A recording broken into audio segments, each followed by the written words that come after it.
días. La Universidad de Concepción les da la más cordial bienvenida a esta ceremonia de inauguración de este año académico 2026. Queremos saludar especialmente al rector de la Universidad de Concepción, el doctor Carlos Saavedra Rubilar. Rector, buenos días. También saludamos a la rectora electa, doctora Jacqueline Sepúlveda Carreño. Rectora electa, muy buenos días. Por supuesto, a cada uno de ustedes, vicerrectoras que están hoy día presentes, también el estimado vicerrector, también muy buenos días. A quienes hoy día van a exponer, destacados expositores, muy buenos días. Al doctor Osvaldo Ulloa Quijada y el doctor Rodrigo Herrera Camus. Por supuesto, nuestras autoridades universitarias, queremos saludar a las decanas, a los decanos, a estudiantes hoy día presentes y por supuesto a toda la comunidad que hoy nos acompaña en esta significativa instancia. Para dar inicio a esta ceremonia vamos a escuchar el himno de la Universidad de Concepción. Los invito a ponerse de pie.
Muchas gracias.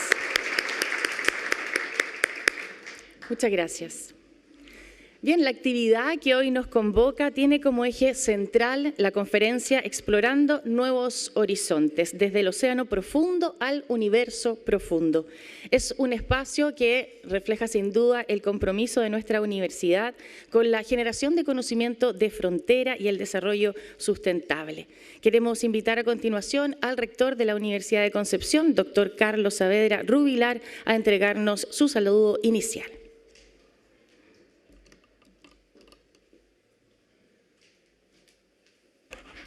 Muchas gracias, María José. Muy buenos días a todas las personas que nos acompañan el día de hoy.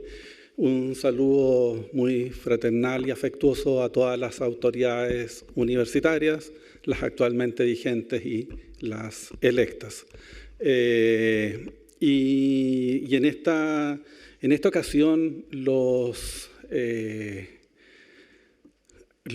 exploradores del siglo XXI, los exploradores de diversas dimensiones.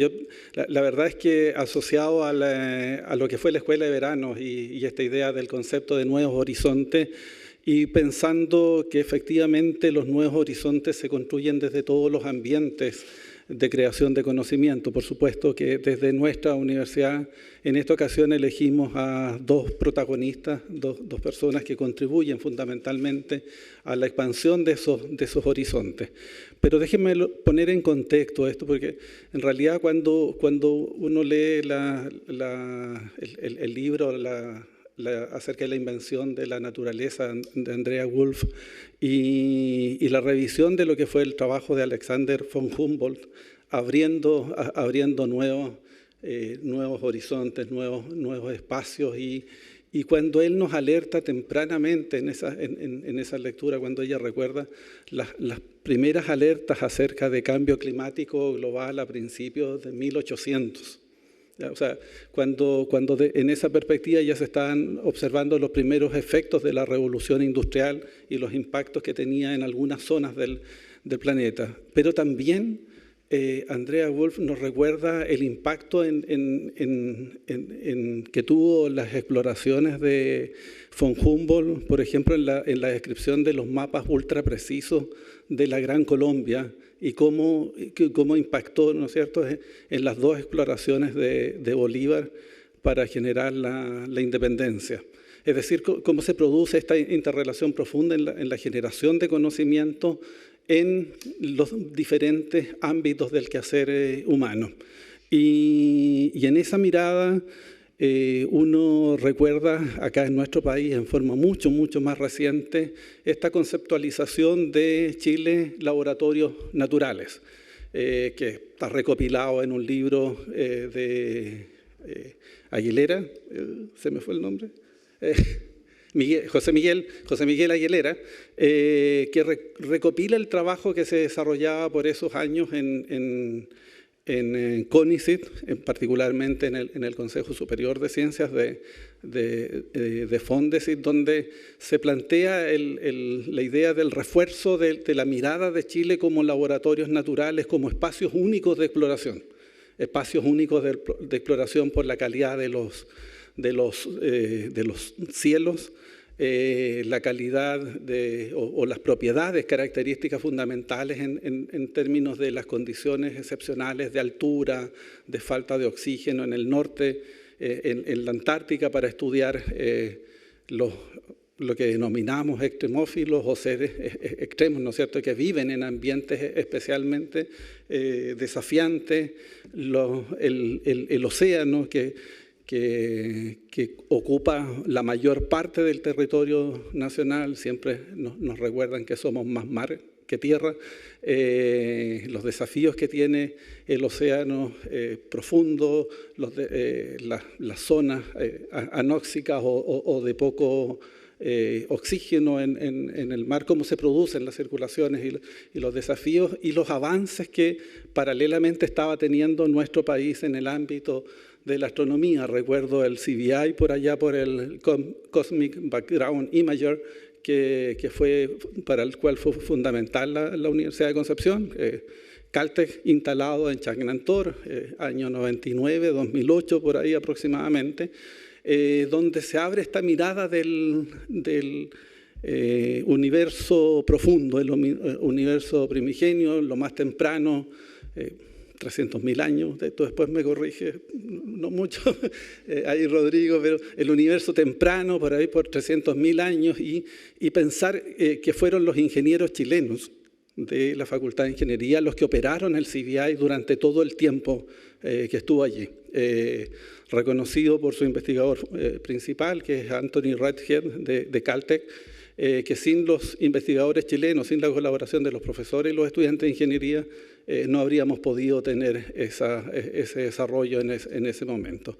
Y esto sigue, en la parte, ¿no es cierto?, se instala ALMA posteriormente, ve su primera luz,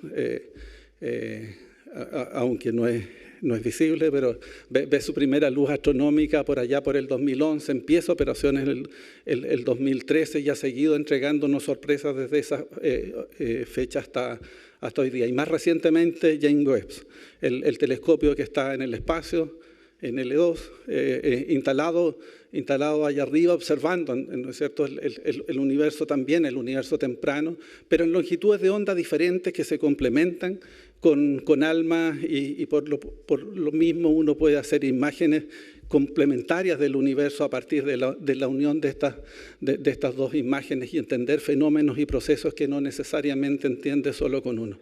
Bueno, y ese proceso allí liderado por un equipo de investigadores nacionales, donde está Rodrigo de nuestra universidad, y que es un orgullo tenerlo acá con nosotros dirigiendo desde ese proyecto, que es un proyecto Milenio, y que lo quiero conectar con Milenio, abriendo oportunidades de desarrollo científico fundamental, preguntas fundamentales que requieren de este tipo de instrumentos para el desarrollo de investigación de frontera, investigación que crea nuevo conocimiento, nuevos desafíos, nuevas preguntas, pero que al mismo tiempo presenta desafíos tecnológicos relevantes.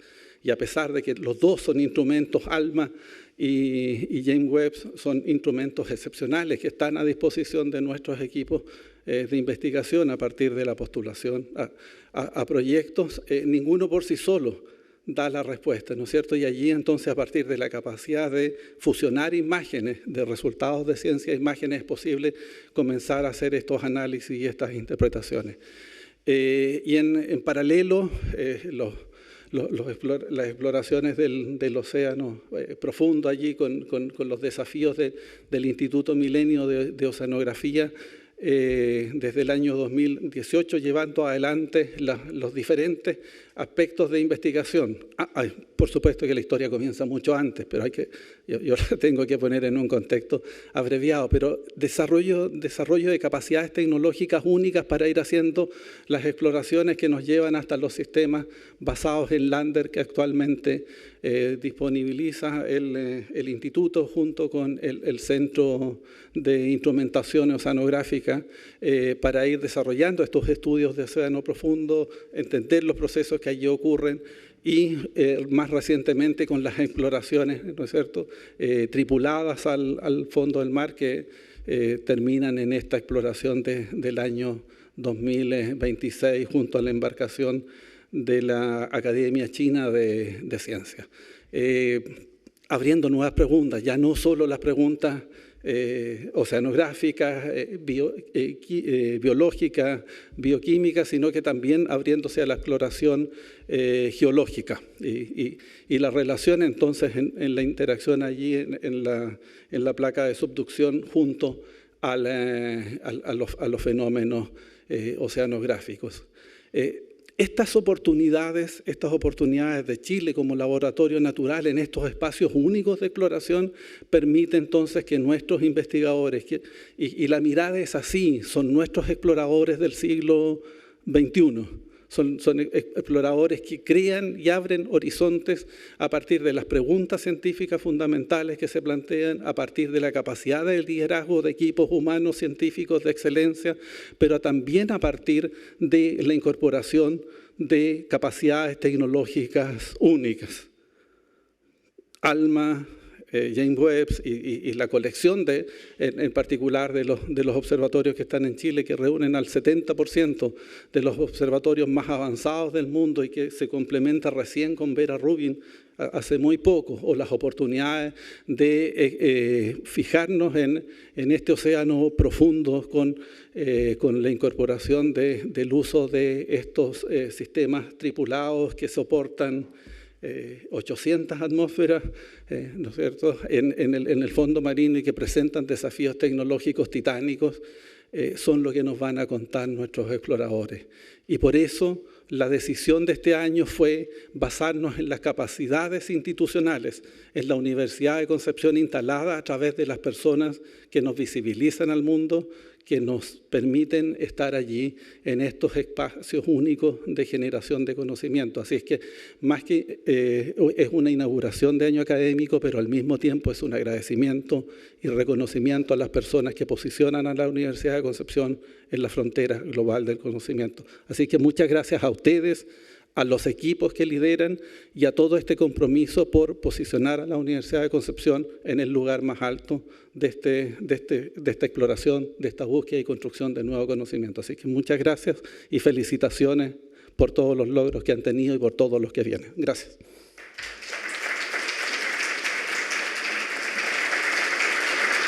Agradecemos las palabras del rector, don Carlos Saavedra Rubilar.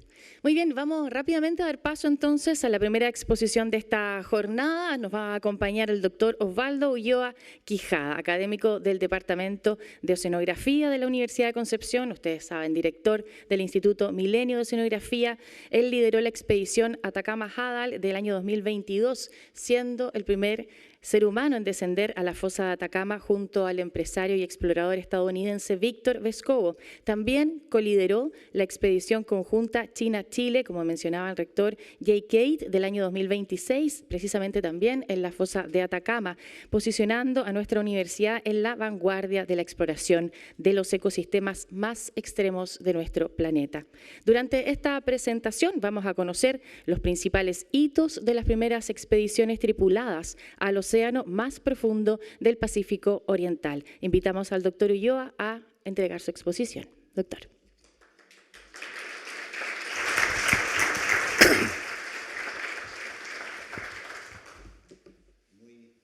Buenos días, autoridades, colegas, estudiantes, amigos, familiares.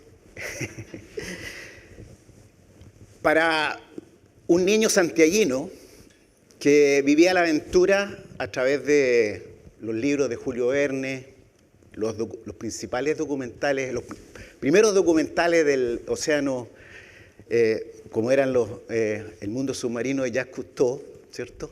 Es difícil imaginar que me haya tocado vivir, ¿cierto?, la aventura extrema como es haber visitado por primera vez la fosa de Atacama, ¿ya? Y de alguna manera ser parte de una historia que se está escribiendo de la oceanografía en Chile y en el mundo.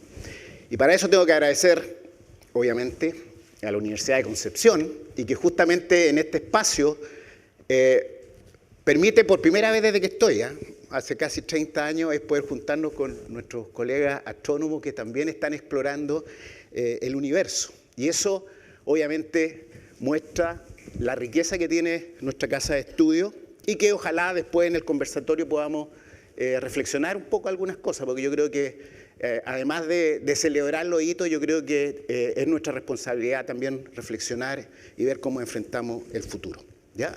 Así que yo en los próximos minutos lo que quiero es brevemente contar un poquito, vamos a ver si la tecnología nos acompaña, ¿cierto? Primero, cuando hablamos, ¿cierto?, de océano profundo, ¿a qué nos referimos? El océano en promedio tiene cerca de 4 kilómetros, si sacamos el promedio de todo el océano. Y cuando hablamos del océano profundo, es un océano bajo los 1000 metros. Algunos parten en 200, nosotros partimos de los 1000 metros para abajo. O sea, imagínense en un océano que tiene un promedio de, como les decía, casi 4 kilómetros. Uno de los problemas principales que tenemos en el océano del océano profundo es que es tremendamente desconocido. Ya aparece prácticamente un cliché, pero tenemos mejor mapeada la Luna y Marte que nuestro propio océano. Y eso tiene que ver con problemas tecnológicos de cómo accedemos al océano profundo.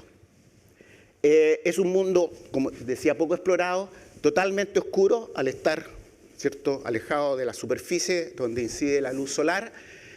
Ya bajo los 200 metros no hay luz y por lo tanto es un ambiente tremendamente oscuro, salvo por destellos que de repente entregan organismos que tienen bioluminiscencia, porque es un fenómeno bastante particular.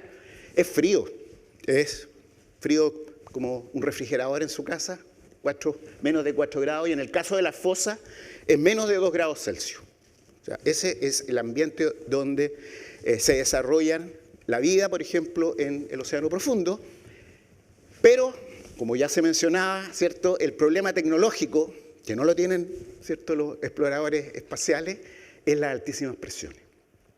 La presión hidrostática aumenta linealmente con la profundidad. Por lo tanto, a 8 kilómetros de profundidad tenemos 800 atmósferas. ¿Qué significa eso? Que es una presión que es 800 veces mayor que la que tenemos en superficie. Y por lo tanto, cualquier sonda que queramos bajar, cualquier instrumento que queramos bajar, cualquier sumergible que queramos bajar, tiene que ser capaz de soportar esas tremendas presiones. Y esta lo hace, obviamente, tecnológicamente desafiante, pero también caro, ¿ya? Entonces, obviamente, tenemos que tener en cuenta que uno de los retrasos que ha tenido la exploración de océano profundo ha sido el tema tecnológico. Y no porque la física o los principios no estén, sino porque es caro. Por ejemplo, el presupuesto en ciencia espacial es al menos 10 veces más que el presupuesto que existe en estudios oceánicos, en los países desarrollados estoy hablando. Perdón. Ahí. Ahí sí, ya, estamos bien. En este mapa, este es un mapa global con la batimetría mundial, y lo que ustedes ven aquí es que en torno al Océano Pacífico, todo el Océano Pacífico, se encuentran los lugares más profundos del océano, lo que denominamos las fosas hadales. Hadales viene del rey Hades, ¿cierto? En la Odisea, el inframundo, donde solo podían regresar los semidioses, ¿cierto? Y era casi imposible volver. Esto que está aquí en torno a lo que se llama el anillo de fuego del Pacífico, están las mayores fosas del océano, que van entre 6.000 y 11.000 metros de profundidad. Yo les decía que el promedio son 4.000, pero estas son regiones tremendamente profundas. Si lo vemos en términos del rango de profundidad, las fosas son el 45%, por lo tanto ocupan, digamos, en un punto una porción significativa, pero solo el 1,2% de la superficie del lecho marino, y por las investigaciones recientes estamos viendo que incluso ese poco porcentaje que tiene aparentemente, está en estos momentos en discusión, un tremendo impacto, por ejemplo, en el ciclo global del carbono y el problema hoy día que tenemos con el secuestro del carbono por la crisis climática que tenemos por estar poniendo CO2 en la atmósfera. ¿Ya? Entonces, y justamente aquí aquí en el Pacífico Sur Oriental, en la costa occidental de Sudamérica, tenemos la fosa más extensa, no es la más profunda, es la más extensa, parte en Ecuador, llega hasta entre la región al inicio de la región de Aysén, que se conoce con Perú-Chile o la fosa de Atacama, y es justamente la región donde nosotros hemos estado trabajando. Ahora, ¿cómo se producen estas fosas? Esto se produce por un proceso tectónico donde una placa, en este caso la placa de Nazca, se hunde bajo la placa sudamericana, generando esta cavidad, esta trinchera, ¿ya? Y que da origen a la cordillera de los Andes, por ejemplo, a los volcanes, al hecho que tengamos un desierto. O sea, si no existiera la fosa de Atacama no habría astronomía en Chile, porque no tendríamos la cordillera, no tendríamos las condiciones climáticas para sostener los grandes observatorios. Entonces, de alguna manera nos tiene que agradecer o al océano, ¿no? ¿Ya? Pero una de las cosas importantes para nuestro país en términos de la aplicación y de lo que el futuro, es que además esta zona es donde se generan los grandes terremotos y tsunamis, que obviamente impacta en la vida de todos nosotros los chilenos, ¿ya? Y el problema hasta la fecha había sido que tenemos muy buenas observaciones en tierra para estudiar terremotos, pero no habíamos podido tener instrumentos donde se están generando estos grandes terremotos y estos tsunamis. Y eso es algo que está cambiando y que justamente nosotros desde la universidad, a través del Instituto Milenio de Oceanografía, estamos liderando, ¿ya? Entonces, bueno, pero volviendo un poco a la exploración, entonces el tema era cómo llegamos aquí a explorar las grandes profundidades del océano mundial. Al igual que los astrónomos tradicional en oceanografía, nosotros habíamos usado sensoramiento remoto, ¿ya? Y en el océano, las ondas acústicas son las que viajan con mayor distancia, y por lo tanto el mapeo que existe, como se hacen los mapas de alta resolución en el océano, es a través de sonares, ¿cierto?, que mandan señales acústicas que rebotan, medimos la distancia, el tiempo que demora la onda sonora en llegar, y con eso vamos mapeando. Y lo otro que también se mencionó, ¿cierto?, es con vehículos no tripulados, autónomos, y uno de los saltos más importantes que dimos en el 2018, como mencionó el rector, es que se hizo una innovación tecnológica que permitió a un país como nosotros, como Chile, poder tener un vehículo autónomo relativamente bajo costo que pudiera bajar a las mayores profundidades, y fue la primera vez entonces que llegamos al fondo de la fosa de Atacama, financiado por el sistema chileno de investigación de ciencia y tecnología, democratizando la ciencia, llamamos ADAL, porque esto era algo que hacían los países desarrollados con otros instrumentos que eran bastante más caros que los que desarrollamos en Chile. Y con este instrumento pudimos mandar cámaras de video, pudimos colectar organismos, colectar agua, y fue un salto que nos abrió, ¿cierto?, esta gran puerta que era trabajar en el océano profundo. Y justamente gracias a este trabajo fue que nos empezaron a contactar para la otra etapa, que es la exploración tripulada. Entonces, en la primera expedición se hizo a bordo de un sumergible de este empresario y explorador estadounidense Víctor Vescovo. El año 2022 fuimos invitados.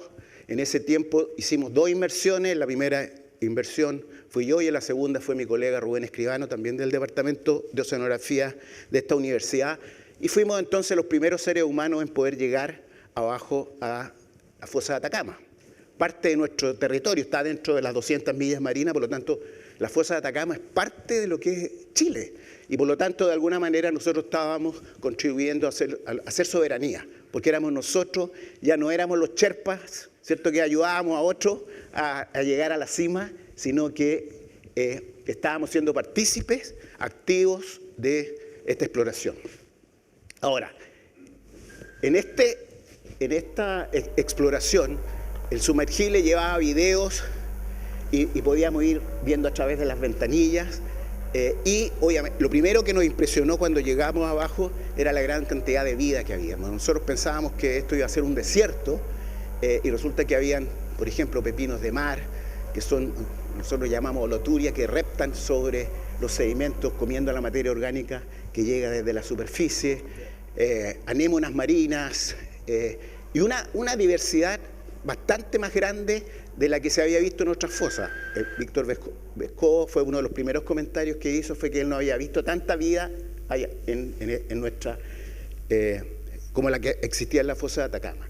Pero en lo personal, una de las cosas que más me impresionó fue ver el paisaje allá arriba. Yo estaba esperando que todo iba a ser plano, arena, y resulta que de repente empezaron a aparecer paredes, rocas, pendientes. Entonces, todo un paisaje geológico bastante abrupto que era la manifestación de los procesos geológicos que se están llevando abajo. Y que es un sistema bastante dinámico, con derrumbes, con avalanchas que se están produciendo abajo. Por lo tanto, es un sistema que es extremo, no solamente en términos de la presión, sino de los procesos que están pasando allá abajo, y que obviamente no es algo que tenemos que estudiar. ¿Cuál era la limitación de esta expedición?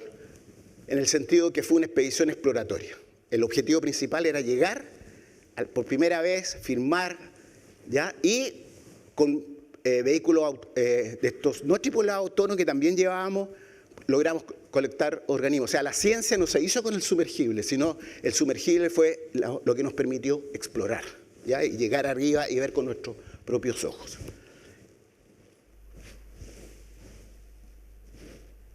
Bueno, estamos en un sistema que es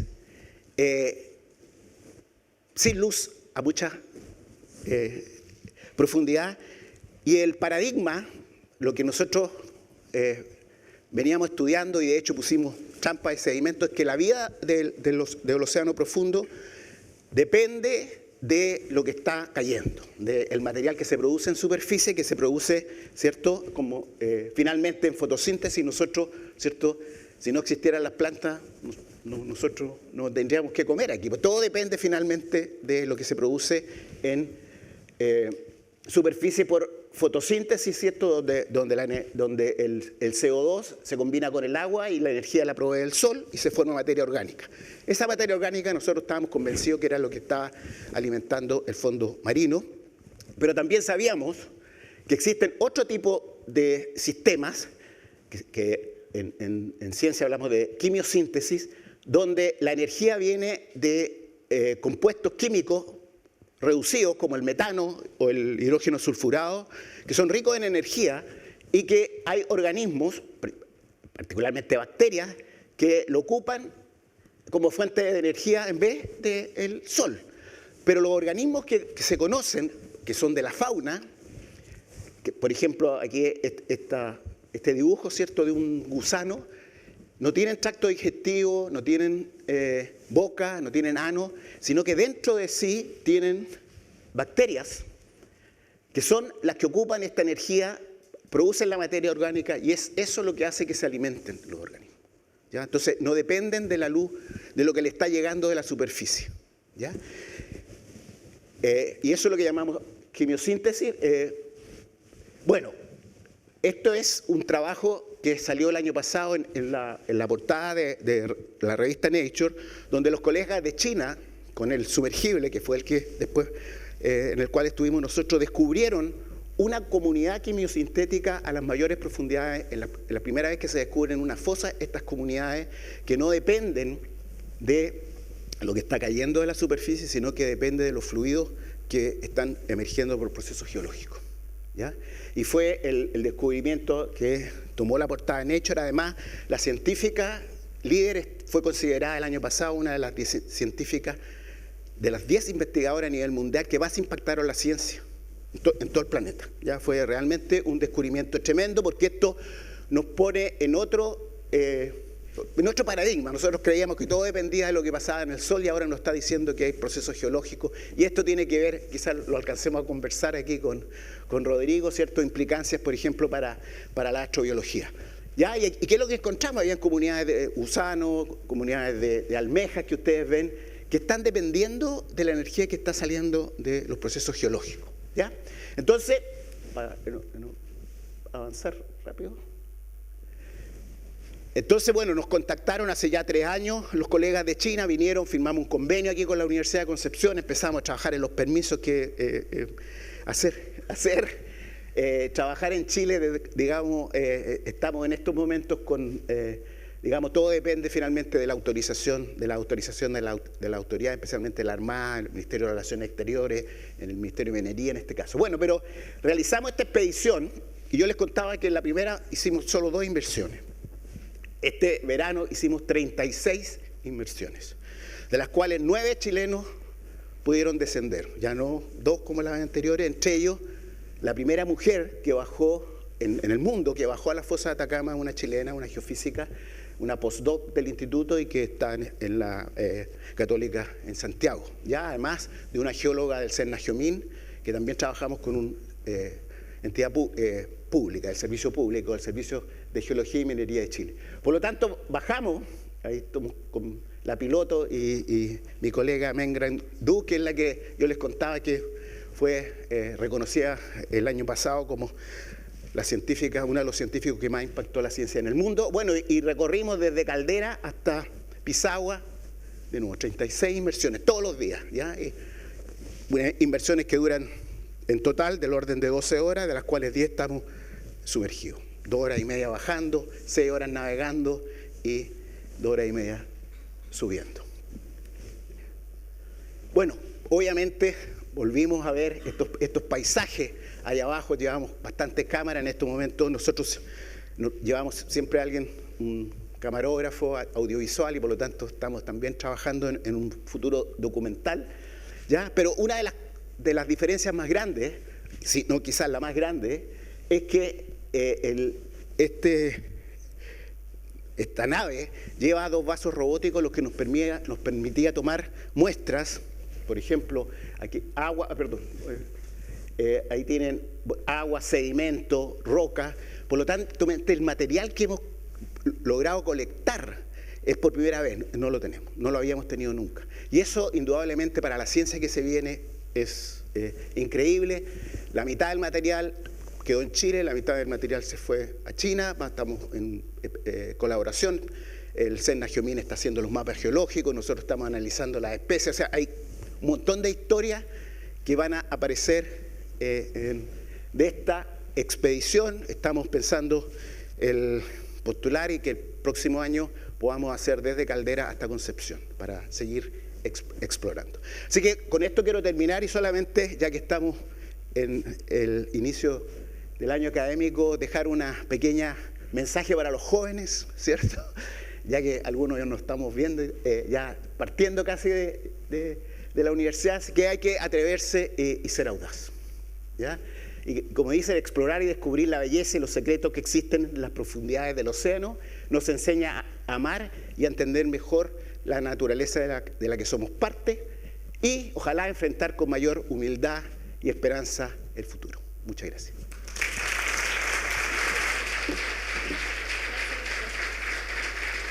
Agradecemos esta presentación del doctor Osvaldo Ulloa. Muchas gracias. Bien, y vamos a continuar con la segunda exposición de esta actividad. Desde el océano profundo nos vamos al espacio profundo. Nos acompaña el doctor Rodrigo Herrera Camus, académico del Departamento de Astronomía de la Universidad de Concepción, director del Núcleo Milenio de Galaxias, que investiga cómo se formaron las primeras galaxias utilizando los grandes telescopios ubicados en el norte de nuestro país y también en el espacio.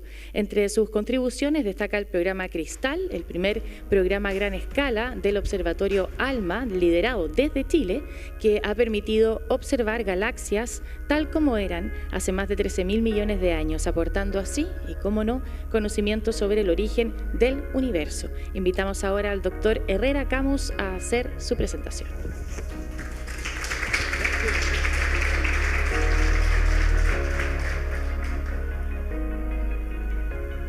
Muchas gracias, muchas gracias. Es un honor compartir este escenario con gigantes como Osvaldo y por la oportunidad de poder inaugurar el año académico. Y quiero hablar, por supuesto, del universo. Universo que, si no fuera por las estrellas y porque en un comienzo hubo un Big Bang, bueno, no habría oxígeno, no habría hidrógeno, no habría océano. Así que quizás la escenografía nos tiene que dar gracias a nosotros. Pero es súper interesante porque efectivamente cuando el universo partió, 14.000 millones de años atrás, el universo era muy simple: hidrógeno, helio, un poquito de litio. Y hemos ido avanzando y avanzando tanto que hoy en día pasamos de ese universo muy simple a tener galaxias maduras, hermosas, que incluso podemos ver desde aquí, desde la Tierra. Acá está nuestra vecina Andrómeda, que se ve desde el hemisferio norte, pero espero que mucha gente en esta sala haya podido crecer viendo las hermosas nubes de Magallanes, que solamente podemos ver desde aquí, desde el hemisferio sur. Y fue precisamente gracias a las nubes de Magallanes que yo me convertí en astrónomo, porque cuando era muy pequeño, mi abuela, el Dicanray, estábamos viendo el cielo y le pregunté, ¿qué son esas nubes? Y me dijo, esas nubes no son estrellas, son galaxias. Y eso cambió mi vida, porque desde ese momento en adelante dije, wow, quiero entender cómo se formaron, cómo se crearon. Abrió una curiosidad gigantesca. Y todo por la observación del cielo sin telescopios, solamente con un poco de conocimiento. De repente esas interacciones hacen toda la diferencia, por lo tanto es muy importante que conozcamos nuestro cielo. Lo interesante es que las galaxias no solo, una más atrás, lucen de esa forma, también pueden ser muy entretenidas y diferentes. Algunas con formas, tratando, como estamos hablando del océano también, traté de combinar un poco, algunas parecen pingüinos, otras parecen medusas. Entonces, las galaxias no solo son estos discos como nuestra Vía Láctea o como la galaxia Andrómeda, también pueden tener estas formas súper distintas. Y en el fondo eso nos hace preguntarnos cómo es que se formaron y cómo se explica esta diversidad, cómo parte de un universo tan sencillo con hidrógeno y helio y termina formando galaxias, pero al mismo tiempo galaxias que son tan diferentes entre sí. Y esa es precisamente la pregunta principal de investigación del Núcleo Milenio que hoy en día está en la UDEC, existe, aquí está la foto de nuestro lanzamiento con el hermoso mural Presencia de América de fondo, que tiene por objetivo tratar de entender cómo se formaron las galaxias y cómo éstas evolucionaron para poder precisamente tener estas formas tan diversas y distintas que conocemos hoy. Entonces, si avanzamos un slide, vamos a poder ver de que para poder entender entonces cómo es que todas estas... esos son muchos slides. Para poder... ¿Lo avanzo yo mejor? Ya, yo lo avanzo. Total, si le chunto la pantalla. Me dijeron que era la pantalla. Es para allá. O yo te aviso mejor, voy a dejar esto acá. Ya, entonces, una más. Tenemos que... Para poder entender tenemos que mirar atrás en el tiempo, y para mirar atrás en el tiempo necesitamos tecnología, porque no podemos ver los primeros fotones sin tecnología. Tenía que mencionar a Galileo, porque todos vimos Artemis, ¿o no? Entonces piensen en Galileo, el año 1600 fue el primero que tomó un telescopio y apuntó a la Luna. Y pudo hacer estos hermosos mapas de la Luna, obviamente con un lado oscuro, un lado que no podemos ver, ¿verdad? Y es súper interesante porque ese lado que está detrás de todas estas imágenes que ustedes pueden ver aquí es precisamente el que la misión Artemis pudo observar. Una más, por favor. Gracias. Que ustedes pueden ver acá. Entonces, súper bonito porque en 400 años somos capaces de poder obtener los primeros mapas a llegar a la Luna, orbitar la Luna y poder ver ese lado que Galileo nunca pudo ver, porque es el lado que nunca podemos ver desde la Tierra. También nos entrega estas imágenes hermosas de la Tierra, donde vemos los océanos, por supuesto, pero también ese halo azul. Y ese halo azul es la atmósfera que permite que exista la vida en la Tierra. Y es súper importante, pero para nosotros los astrónomos es un problema. Porque cuando vienen estos fotones desde las primeras galaxias del universo, tienen que atravesar la atmósfera. Y cuando atraviesa la atmósfera, hay distorsión. Y eso nos dificulta la tarea a nosotros los astrónomos un montón. Entonces, ¿qué tenemos que hacer? Tenemos que encontrar un lugar que sea lo más seco posible, donde haya la menor humedad posible, y justo está en el norte de nuestro país, en el desierto de Atacama, gracias a, como aprendimos, las fosas. Bien, entonces por eso es que Atacama nos junta hoy día en Concepción para poder presentar a Chile como un laboratorio natural. Entonces es súper interesante porque no solo quieres un lugar seco, sino que entre más arriba puedas ir, menos atmósfera hay para que te moleste y para que transforme tus fotones y haga de que la tarea para los astrónomos más difícil. Entonces ahora estamos viendo un plano en el norte de Chile donde se han ido instalando los telescopios a medida que ha ido pasando el tiempo. Entonces primero partimos con La Silla, años 70, primer telescopio, 2.400 metros de altura, espejo más o menos pequeño, 3,6 metros. Después, años 90, 2000, ya nos cambiamos al Very Large, o sea, estamos hablando de telescopios muy grandes. 4 telescopios, cada uno con un espejo de 8 metros. Esto fue revolucionario, pero seguimos hablando 20 años atrás. Ahora, para el 2030, ya a una altura en el Cerro Armazones de 3.000 metros, está en construcción el telescopio extremadamente grande. Entonces pasamos de muy grande a extremadamente grande. Nos quedamos sin nombre para el próximo gran telescopio, no sé qué nombre le vamos a poner porque pasamos de muy grande a extremadamente grande. Y para referencia, ahí está el Coliseo, solo para que vean el tamaño, la magnitud de este telescopio que se está construyendo, que se va a inaugurar alrededor del año 2030 y que va a ser una verdadera revolución en la astronomía.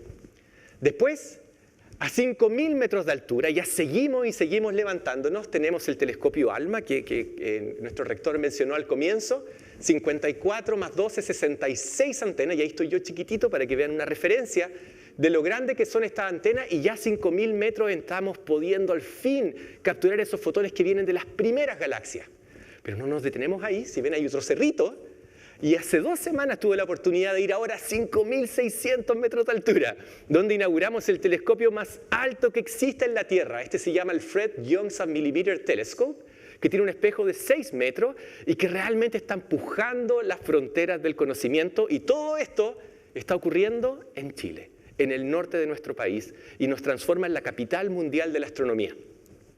De hecho, en esta foto no es para que vean mi cara de felicidad, quizás por todo el oxígeno que me está llegando por el tanque, sino para que vean en la que sigue, ahí está ALMA, para que vean la diferencia que hace 600 metros. Miren lo chiquitito y pequeño que se ve ALMA, que ya está a 5.000. Entonces hay en el fondo una exploración que se está realizando desde nuestro país, que nosotros estamos protagonizando en gran parte también porque todos estos recursos de telescopio, el 10% es para la comunidad astronómica que trabaja en Chile, independiente si sean chilenos o no.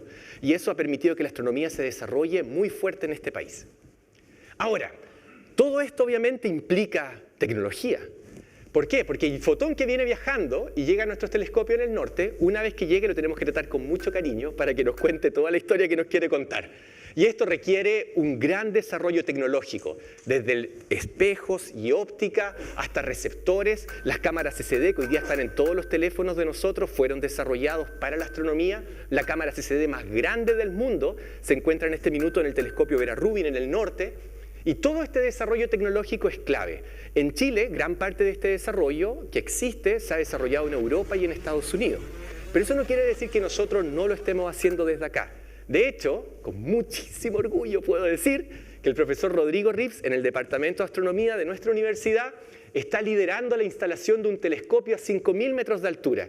Y esta va a ser la primera vez que vamos a tener un telescopio operado por una universidad chilena, con instrumentos desarrollados en una universidad chilena.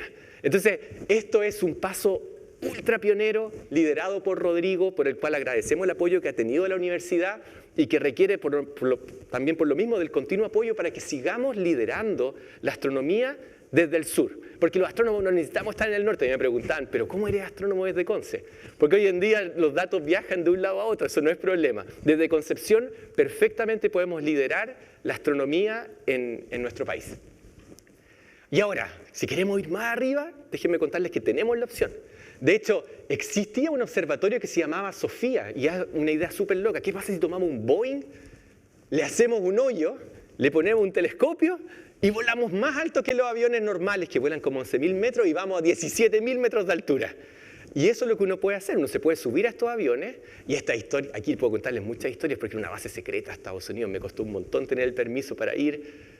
Habría sido imposible, yo creo, con Trump como presidente. En ese tiempo era Obama, así que yo chileno no hubo problema.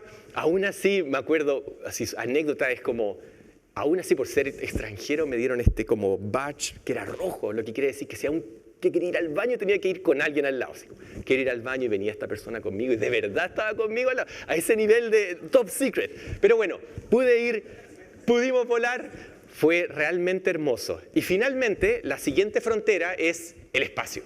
Y en el siguiente slide vamos a ver precisamente de que la revolución que ha ocurrido últimamente es porque hemos sido capaces de lanzar este telescopio que se llama James Webb, que son 6 metros, de hecho al ser 6 metros no cabía dentro de un telescopio, así que tuvieron que enviarlo como un origami, doblado, y llegando al espacio se abrió, desplegó su espejo de 6 metros de oro, y hoy en día nos está entregando las primeras imágenes de las galaxias más antiguas que conocemos en el universo. Y aquí podemos ver cada punto que ustedes ven aquí en esta imagen es una galaxia, no es una estrella. Las estrellas de hecho parecen ser estas especies de asterisco. Cada una de estas galaxias tiene miles de millones de estrellas con miles de millones de planetas. Muchos de ellos deben tener océanos hermosos que tenemos que explorar, solo para que piensen en la magnitud de nuestro universo. Y lo más lindo de todo es que ya somos capaces de ver galaxias cuando el universo tenía menos del 1% de su edad, 100 millones de años. ¿Y qué vemos en esas galaxias? Empezamos a ver el comienzo de la vida, no como la conocemos, no como nosotros, pero los ladrillos que construyen la vida. En esa galaxia, acuérdense, cuando el universo comenzó era solo hidrógeno, helio y litio, pero en esa galaxia ya vemos oxígeno, neón, en algunas vemos incluso nitrógeno. Entonces los ladrillos con los cuales construimos la vida ya los estamos empezando a detectar cuando el universo era muy, muy, muy joven gracias al telescopio James Webb. Y desde la UDEC, ¿qué estamos haciendo? Bueno, estamos liderando observaciones que nos permiten crear un censo. En el fondo este proyecto se llama Crystal, liderado por un equipo que está aquí en la UDEC, donde vamos y observamos las galaxias, observamos su gas, observamos sus estrellas, cuando el universo tenía tan solo el 10% de su edad, que para mí equivaldría que es como que vieran una foto mía cuando tenía 4 años. Esto es lo mismo, estamos viendo una foto del universo cuando era muy, muy joven. ¿Y qué nos permite ver esto? Podemos ver estrellas maduras, podemos ver dónde están las estrellas jóvenes, podemos ver dónde está el gas donde se forman las estrellas y podemos ver cómo estas galaxias rotan y se mueven. Cuando tú combinas toda esta información, comienzas a entender finalmente cómo se formaron estas primeras galaxias.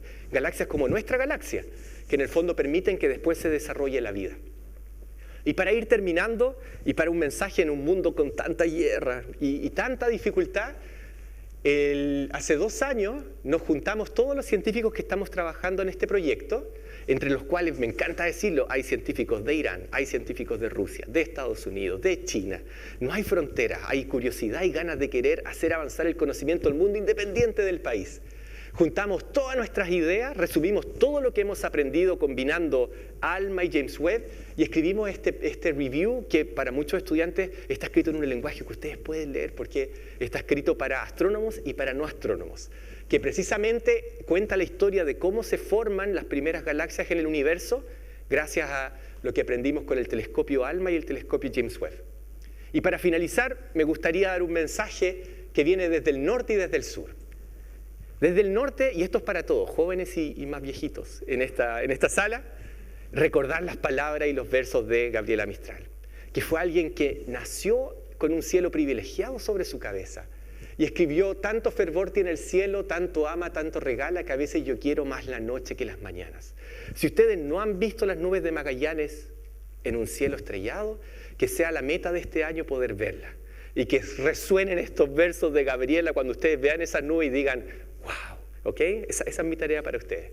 Y para los jóvenes en la audiencia, si vieron uno más, porfa, cuando cantamos el himno, dice: la idea es antorcha que enciende las almas y es flecha que toca los astros.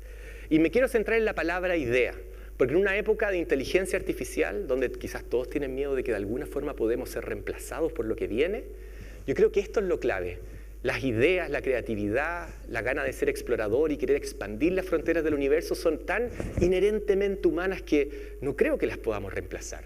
Y esas herramientas, esa creatividad, esa pasión y esas ganas por explorar son cosas en las cuales vamos a seguir siendo relevantes, vamos a seguir siendo necesarios, y que necesito que las nuevas generaciones, que puedo ver aquí en la audiencia, exploten y aprovechen la universidad precisamente para poder desarrollarlas. Eso, muchas gracias.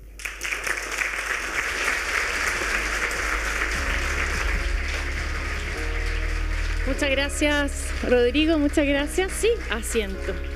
Aprovechando que estás acá, el de al medio, porque esa es la mía. Bien, para finalizar esto vamos a conversar un poquito, una media horita. La idea es que podamos hacer este panel de conversación, te invitamos también, Osvaldo, para generar un diálogo, a ver cómo estas dos disciplinas se conversan. Me voy a cambiar de línea. Esa es la idea, ver qué hay en común. ¡Wow! Algo se mencionó. Pero es impresionante, hay muchas cositas que queremos dejar como importantes de conversar. Tal vez lo primero es destacar a nuestro país como tremenda oportunidad de exploración, laboratorio único se ha hablado, accesible, que permite también una conexión con otros investigadores. Quiero partir por ti, Osvaldo, porque tú mostraste, ¿no?, todo lo que pasa en el Atlántico. ¿Por qué nuestro país es más fácil, tiene más acceso? Cuéntanos. Bueno, gracias. Gracias, Rodrigo, por apasionante tu exposición. A ver,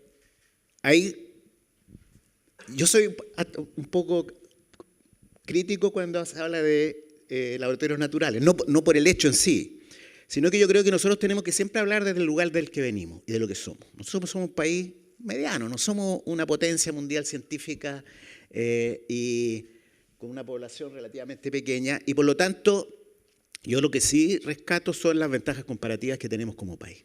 No podemos hacer de todo, ¿ya? Y tenemos que justamente aprovechar esas ventajas, entre las que está justamente el poder hacer astronomía, el poder hacer oceanografía. Tenemos, por ejemplo, los fiordos, tenemos el acceso más inmediato a la Antártica. O sea, tenemos varias cosas que son como bien propia del lugar donde nos encontramos en el mundo, y eso es desde la mirada en la cual tenemos que tener. Entonces, yo expandiría un poco esto de laboratorios naturales en el sentido de que tenemos que ser desde una pertenencia y desde lo que somos. No sé, les dejo ahí. Sí, no, tiene que ver con la capacidad de nuestro país, y ahí quiero llevarlo a cómo la academia, la universidad puede relacionarse con los tremendos desafíos que hay, ¿no? De lo que se puede aprovechar.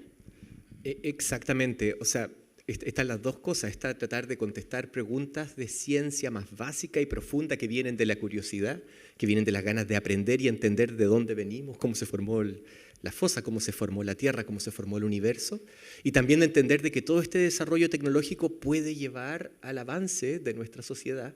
En astronomía hay muchísimos ejemplos que han ocurrido, desde el láser hasta el CCD, etcétera, que han ocurrido fuera de Chile, pero uno dice, bueno, ¿y por qué no? ¿Por qué no podemos desarrollar esa tecnología también desde nuestro país? Eso es totalmente posible.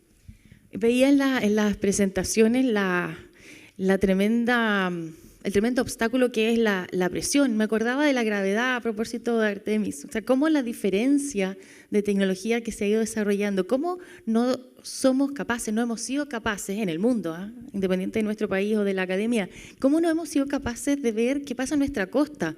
A nosotros nos llama más la atención por la cantidad de kilómetros que tenemos y lo importante que es para nuestra vida, por el clima, por la producción, por el alimento. ¿Cómo lo ves tú desde el lado en que está como, pucha, ¿podría haber un desarrollo tecnológico que pudiera lidiar contra esa tremenda presión? Bueno, es una revolución que está pasando. Y el tema es si nos quedamos abajo o la enfrentamos. Hoy día el avance de la robótica es increíble porque eso hace justamente de poder enviar vehículos, ¿cierto? Y poder, digamos, explorar usando inteligencia artificial, usando tecnología de punta, que hace que países como el nuestro podamos hacerlo. Y de hecho uno de los ejemplos es lo que hicimos aquí, lo que estamos haciendo aquí en la Universidad de Concepción. Ahora eso yo creo que justamente es una de las limitaciones, y algo hemos conversado con Rodrigo. Yo creo que en nuestro sistema de ciencia, obviamente hemos puesto bastante énfasis en lo que es la ciencia por curiosidad y lo que también se llama de ciencia aplicada, ¿ya? Pero creo que para estar en la frontera del conocimiento, si no nos metemos en el tema tecnológico, nos vamos a quedar atrás rápidamente. Y vamos a seguir siendo los Sherpas, ayudando a otros a conquistar la cima. Y es ahí, yo creo, el desafío, porque lo conversábamos con Rodrigo, por ejemplo, en el caso de la astronomía, son mercados cerrados. Por lo tanto, no podemos esperar que el mercado sea el que esté demandando la instrumentación, sino que tenemos que lograr acuerdos con la ESO o con otros instrumentos. Lo mismo en el caso nuestro. Nosotros, si queremos, por ejemplo, tener un proyecto de desarrollo tecnológico, no nos pueden partir preguntando, ¿cierto?, en el formulario cuál es el estudio de mercado que tienen ustedes. Porque ¿a quién le vamos a vender, salvo a estos pequeños países que están haciendo lo mismo que nosotros? Entonces, volviendo a la pregunta, yo creo que en Chile se puede, pero vamos a tener que ingeniárnosla y generar nuevos instrumentos. Algo se ha estado avanzando, pero también pienso que como universidad nosotros tenemos ese desafío y es algo que hemos estado intentando levantar, pero creo que hoy día el desafío hay que hacerlo con recursos, con voluntad y sobre todo agrupando las capacidades que tenemos. Donde estamos acá y yo voy a cumplir el próximo año 30 años aquí en la Universidad de Concepción y la oceanografía, hay una historia que en algún momento hay que contarla, no se desarrolló por los caminos tradicionales, un llamado a concurso, digamos, profesor asistente y toda la carrera académica. Hubo una decisión de la universidad en un momento, y estoy hablando de 30 años atrás, con el apoyo de una fundación privada como fue Fundación Andes, ¿cierto?, que invirtió en esta universidad y la universidad se puso y tomó la decisión de que oceanografía iba a ser importante para esta universidad. Fue una medida audaz en esos momentos con todas las necesidades que una institución tiene. Por lo tanto, y me imagino que la astronomía también tiene su propia historia, ¿ya? Entonces yo creo que, de nuevo, mi mensaje en esto es que dentro de lo que imaginemos el futuro, tenemos que tomar en cuenta el tema tecnológico.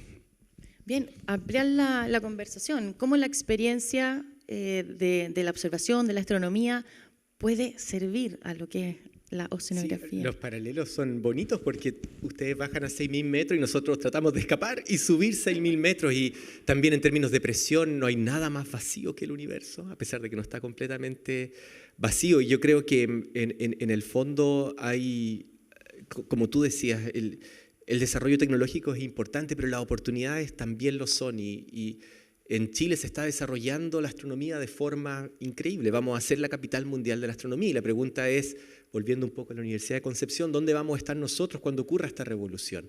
Y yo creo que nosotros podemos estar ahí liderando y también podemos estar ahí trabajando junto a oceanografía. Hay muchas cosas que podemos desarrollar de forma multidisciplinaria. De repente estamos demasiado encerrados en nuestros departamentos y en nuestras facultades y nos falta conversar conversar más, ¿verdad? Y hay no solo experiencia de cómo hacer desarrollar, tú llevas 30 años acá, y me encantaría recibir esa experiencia para saber, ok, cómo construimos, pero también científicamente, yo creo que hay muchas cosas en las que podemos conversar. No, indudablemente, yo les pongo un solo ejemplo, es que en este instituto, que es con el que bajamos, ¿cierto?, ahora en enero, hay solo 2 sumergibles en el mundo que pueden llegar a las máximas profundidades, solo 2. Y he tenido la suerte de estar en los 2, creo ser y los 2 han estado en Chile, uno para hacer exploración solamente, el otro exploración y ciencia. Y el instituto con el que colaboramos, que es el Instituto de Ciencia e Ingeniería de Océano Profundo, hemos estado ahí, lo visitamos, está desarrollando, al mismo tiempo que está desarrollando tecnología para explorar el fondo y las fosas, está desarrollando tecnología para enviar una sonda a una de las lunas de Saturno, donde hay un océano y que hay que perforar una capa de hielo porque hay un océano abajo. Entonces, el mismo instituto que está desarrollando tecnología para el océano está aplicando eso para poder trabajar en el espacio. Entonces, desde ese punto de vista, mucha de la tecnología son vanguardia, pero se ocupa también y se puede ocupar y viceversa. ¿Cómo abrimos esto al estudiante? ¿Cómo ven ustedes se puede mejorar esta apertura? Yo sé que es difícil porque debe ser como espacios más bien acotados de investigación, de conocimiento, pero ¿cómo podemos generar una mediación donde se motive, se lata el corazón, ¿no? Se movilice un poco a un estudiante a involucrarse un poquito más en estas tremendas ventajas que tiene nuestro país de acceso y también de finalmente trabajar en complemento con ámbitos internacionales, con organismos internacionales? ¿Sienten que se puede hacer un poquito más, de abrir espacios más a los que vienen llegando, nuevitos?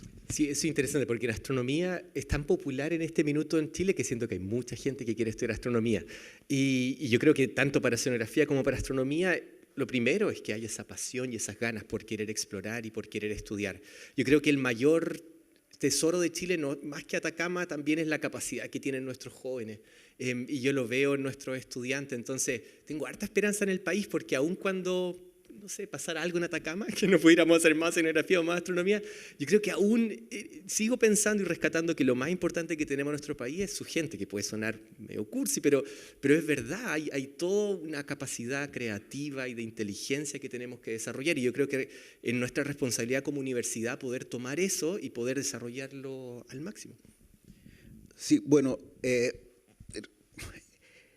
por mi propio sesgo, ¿cierto? Yo les contaba que yo crecí leyendo el libro de Julio Verne y viendo a Jacques Cousteau, y finalmente uno en la vida tiene personajes, héroes, ¿ya? Y la historia de la ciencia, hay disciplinas que partieron antes donde se reconocen, pero en nuestras disciplinas como que todavía no tenemos esos héroes. Yo creo que se están formando y que hace que un país se identifique. Yo me acuerdo, estaba en una expedición con los daneses hace ya muchos años y me decían, ¿cómo se identifican los chilenos? Y se manifiesta claramente a través de la poesía.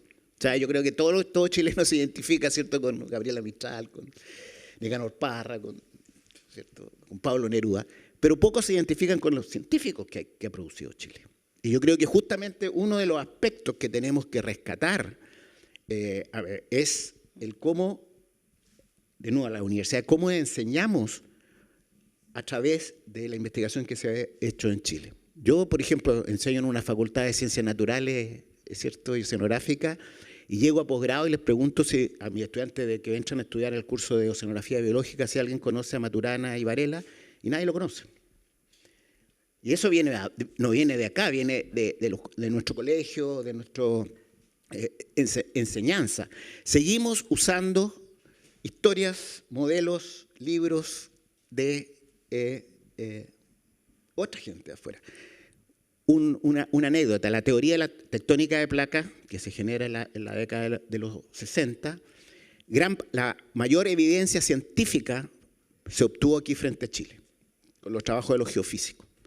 ¿ya? Y por lo tanto fue lo que finalmente, digamos, demostró que era la teoría válida. Resulta que en eso no participó ni un chileno. Yo creo que estamos en un momento, como decías tú, distinto, donde hoy día sí las generaciones jóvenes pueden ser partícipes, protagonistas, como usaste esa palabra. Yo creo que hoy día los chilenos en ciencia estamos siendo protagonistas en varias áreas. Y yo creo que eso es lo que nosotros debemos transmitirle a nuestros jóvenes, que hay oportunidades, ¿ya? Y en este mundo tan turbulento, ¿cierto? Y la universidad tiene que ser ese espacio donde nosotros ofrezcamos esperanza y entusiasmo, pasión. Y una de las cosas que más y más debemos impulsar es el tema de la interdisciplina. Yo creo que se invita a cualquier joven de cualquier disciplina a proyectos. ¿Cómo trabajamos en proyectos? ¿Cómo nos sacamos el chip de trabajar en forma de una sola disciplina y empezamos quizás a trabajar en proyectos donde podamos poner distintas disciplinas en función del objetivo? Oye, bien interesante el desafío que se plantea, ¿no? ¿Cómo generamos nuevos héroes? Y los héroes están aquí, los tenemos acá. No, de verdad, yo siento que Conce, el Gran Concepción, la Universidad, Los Ángeles, incluir también Chillán, hay personas que están avanzando, ¿no? Llegando a esa frontera del conocimiento, de la investigación, y debieran ser considerados héroes, de alguna otra manera, de lograr, de liderar espacios de seguir investigando. Hablemos de tecnología, del desarrollo de la tecnología. Y aquí se habló, la tecnología es cara. ¿Cómo hacemos para financiar? Entendemos que están, ¿no es cierto?, subsidios, programas. ¿Qué pasa con lo privado? ¿Qué pasa también con el nuevo ciclo político que se viene? ¿Qué pasa con los gobiernos regionales? No solamente acá, sino que en todos los espacios donde hay universidades. ¿Cómo lo ven? ¿Por qué en parto? Hagan cachiputa.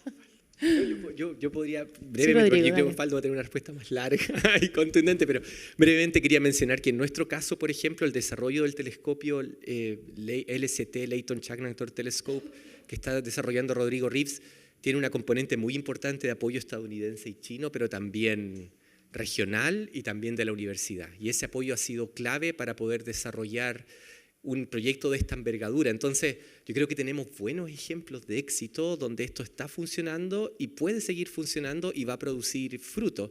No es sencillo, yo he visto a Rodrigo, su esfuerzo, él es un verdadero pionero y no se rinde ante nada. Cuesta, pero es un gran ejemplo del área de la astronomía donde se demuestra que se puede hacer.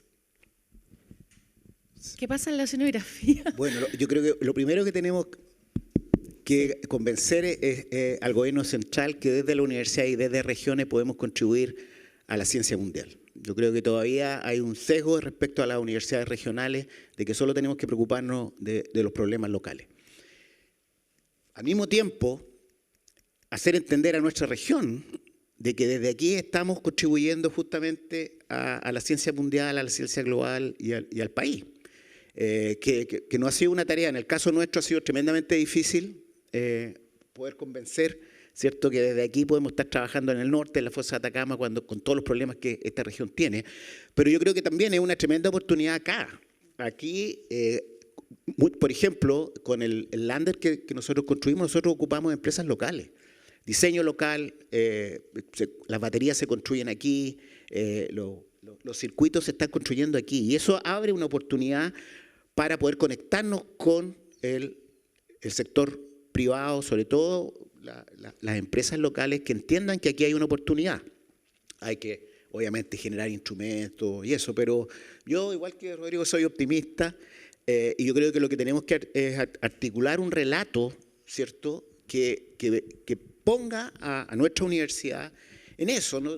Yo creo que ahí, si uno plantea lo que estamos haciendo y lo da a conocer y entusiasma, ojalá se nos sumen mucho. Yo creo que sería fantástico, por ejemplo, que no sé, porque en algunos de los observatorios, ¿cierto?, o en los vehículos que mandamos, aparezcan las marcas de las empresas que están de aquí, de nuestra región. O sea, hagamos que esto no sea un éxito de un grupo académico, sino que sea un éxito del país, de la universidad, de la región y del país. Yo brevemente quiero contarles que Rodrigo Reeves, que está a cargo de este telescopio, estuvo en Shanghái, estuve con él en China y me mostró una foto fuera del laboratorio de la Shanghai Normal University, está el logo de la UDEC, porque está de verdad gigante el logo de la UDEC porque se está construyendo y somos socios. Entonces, es un ejemplo de internacionalización y de poder trabajar juntos y de ser protagonistas desde concepción. Bueno, entonces hay un punto que decía Osvaldo, esto de salir, ¿no?, a buscar el tema de financiamiento, de contar lo que está pasando, de lo que se está haciendo en la región, que es bastante desconocido. Eso es un punto. Y lo otro, en cuanto al desarrollo de tecnología, es cómo se hacen alianzas.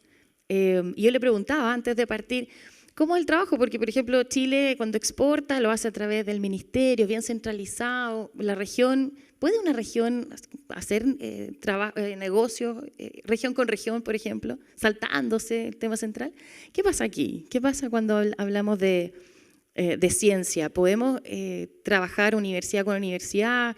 ¿Hay una burocracia que impida eso o hay un tema más fluido para el desarrollo finalmente de tecnología? O sea, burocracia va a haber siempre, pero yo creo que la ciencia sigue siendo una de las pocas cosas donde hemos demostrado que somos capaces de conectarnos a pesar de la guerra, a pesar de las divisiones, a pesar de las fronteras, nos une esas ganas del conocimiento y de la exploración.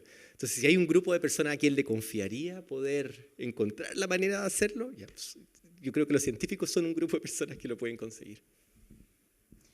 A ver, para ir ya cerrando, quiero preguntarles a cada uno de ustedes cómo ven los desafíos también que hay a nivel interno de la universidad. ¿Qué les ha pasado a ustedes, ¿no? ¿Qué cositas dicen, uy, podríamos hacer esto? Osvaldo, parto por ti. Sí, bueno, lo que voy a decir es algo que ya lo he dicho en muchas oportunidades, ¿cierto? Que finalmente, algo ya dije, ¿cierto? Que hay que de repente ser audaz y si bien tenemos nuestros mecanismos propios de una institución con más de 100 años de trabajo, la universidad tiene que hacer apuestas, no puede apostar en todo, tiene que hacer apuestas y tiene que apoyar eso. Para mí lo clave es, entre otras cosas, es la política de contrataciones, porque eso hace que grupos se instalen aquí en nuestra ciudad, en nuestra universidad, y cómo abrimos la oportunidad a los jóvenes. Hoy día en un sistema tremendamente competitivo con otras universidades, con el mundo, China va a abrir posiciones, va a atraer capital y cómo, por un lado, entendemos que miramos el problema desde la universidad, más que desde un departamento, que nos falta un cargo para llenar esta asignatura, sino que cómo lo empezamos a mirar desde una mirada más amplia y un incentivo a los jóvenes. O sea, yo si tuviera que apostar en estos momentos, si me pasaran, ¿cómo hago que un grupo cómo apoyo a los jóvenes que están entrando a la universidad o cómo atraigo a investigadores, a grupos de investigación, no a un investigador, a grupos de investigación en ciertas áreas que la universidad considere importantes? Yo creo que esa es una apuesta que tenemos que mirar con cuidado porque involucra recursos. En esto siempre no chocamos con esto, pero creo que los mecanismos existen. Prueba de eso es que la oceanografía donde estamos es gracias a la inversión que ha hecho la Universidad de Concepción, si no, no estaríamos donde estamos. Entonces, por lo menos es uno de los aspectos que yo considero que es importante. Muchas gracias. Sí, súper breve. Yo creo que más que hay desafíos, pero quizás muy optimistas, los veo también como grandes oportunidades, porque estos desafíos existen porque hay tantas oportunidades para el desarrollo de la astronomía a nivel mundial en Chile, que uno dice, ¿queremos estar ahí como protagonista o nos vamos a quedar abajo? Y bueno, gran parte también tiene que ver con la captación de todo este talento joven que nos va a ayudar a poder vivir esta revolución.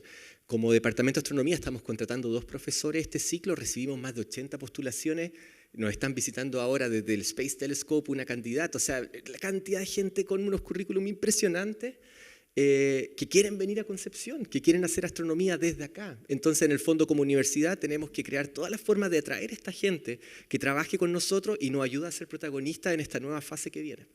Qué bueno. Bueno, los felicito. Osvaldo, ¿algo más que agregar? Sí, bueno, aquí de nuevo hay similitudes y hay diferencias con la astronomía. Y yo quiero poner el punto en algunas diferencias, porque yo creo que es bueno también entender de que el modelo de la astronomía no es un modelo que podamos repetir en todas las disciplinas.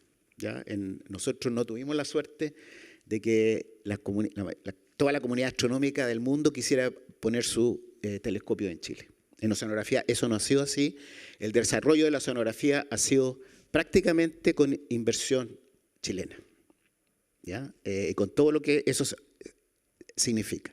Y por lo mismo no creo en un solo modelo, sino que cada disciplina, y hay que mirarlo con cuidado, eso, porque alguien hablaba, ¿cierto? Me ha tocado en discusión, tenemos que seguir el modelo de la astronomía. Imposible seguir el modelo de la astronomía. 100% tenemos que rescatar lo mejor de la astronomía, pero tenemos que adecuarnos a los desafíos que cada disciplina nos pone. ¿Ya? Entonces hay que también estar atento a eso. Algo que, vuelvo a repetir, ya hablé de los recursos o del personal y las personas, pero de nuevo yo creo que esta universidad tiene que apostar por el desarrollo tecnológico. Hemos hecho esfuerzos, nos hemos acercado. Ustedes tienen un lindo ejemplo, pero es muy poco. Yo creo que es una de las cosas que tenemos que tomarnos y ver cómo lo hacemos. Sí, pues considerando que estamos mirando, yo escuchaba a Rodrigo, porque Artemis después va a ser una base lunar, la idea es llegar a Marte. Sí, pero ¿cuál es la idea? ¿Nos vamos a ir todos a vivir a Marte o los pocos que quedemos en el planeta? Y hay un cambio climático, una crisis climática que mencionaba, donde el océano puede ser la clave. Entonces, volver a mirar también lo que pasa acá puede resultar súper desafiante y súper importante. Quiero agradecerles este espacio a cada uno de ustedes también por estar aquí, a quienes están conectados también por TVU. Y me dice un pajarito que tenemos un reconocimiento importante para ustedes. Invitamos al rector, doctor Carlos Saavedra, a hacer entrega de un par de cositas.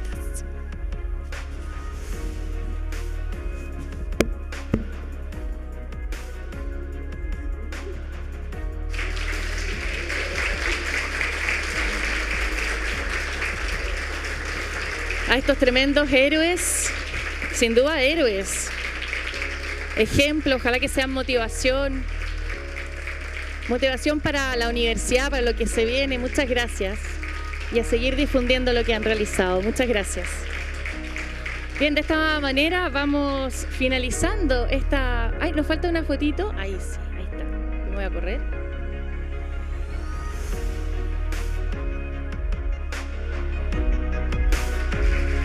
Súper, muchas gracias. Agradecemos profundamente la participación de nuestros invitados, así también la presencia de toda la comunidad de esta universidad en esta importante ceremonia al partir esta actividad académica 2026.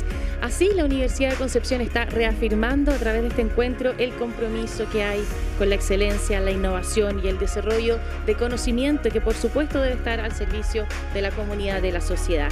Les deseamos a todos ustedes un excelente año académico 2026. Muy buenas tardes, que tengan excelente jornada, que estén bien. Gracias. Bueno.